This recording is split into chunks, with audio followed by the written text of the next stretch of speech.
برنامج مرقصت ويبدعها خطبت بين على وعابسنا لكن صدقوا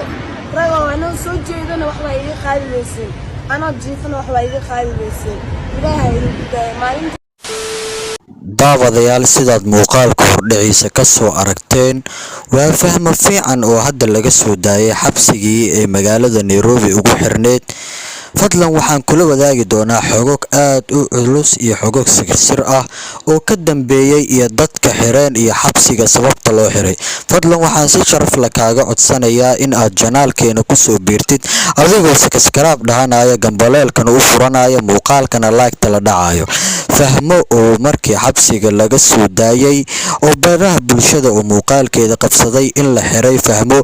dhalinyaro Soomaaliyeed tiktokero oo dalkaasi Nairobi ku nool ayaa gurmad u sameeyay iyo caawinaad xabsiga ku booqdeen. xabsiga lagu xirayna laga soo daayay kadib fahmo oo xabsiga banaankiisa fadhisa muuqaal laga duubay ayaa waxay sheegtay in qorshahan ay u maleegeen rag isku dayayna inay kufsadaan laakiin tii alla gooni ilaahay inuu badbaadiyay kufsiga ay ka badbaaday laakiin ay dabin u maleegeen xabsiga ay sidaas ku geliyeen ama qorsho ee la dheeleen sidaas xabsigii lagu xiray. fahmo oo hadda cabasho gudbisatay oo raggii isku dayay in ay kufsadaan laakiin kufsiga ay ka badbaaday oo xabsiga daaqil ka soo dhexdhigay in ay ilaahay ku daysay ummadda Soomaaliyeedna intay ku caawiyeen dadka Soomaaliyeed ee xabsiga ku soo booqday ay ka kifaala qaaday in la soo fasaxo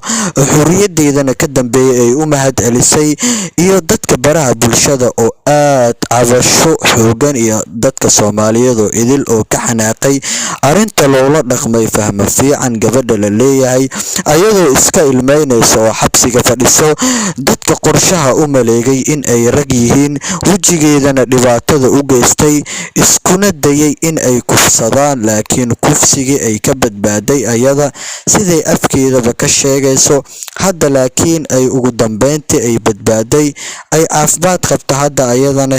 caafimaadkeedana uu tamaam yahay kaliya ay u mahad celinayso ummadda Soomaaliyeed inta ay u gurmadeen ay xabsigii ka soo daayeen ummadoo idilna ay hadda u mahad celinayso. muuqaalkeeda ayaan kula wadaagi doonaa oo aad baraha bulshada u qabsaday inay iska ilmeysay maadaama dabil loo maleegay sidaasna lagu soo xiray haddana baraha bulshada oo muuqaalkeeda aad u gilgilay arinteedana oo saacadooyin yar ay u qabsatay. soo dhawow daawade muuqaalkeeda ayaan kula wadaagi doonaa.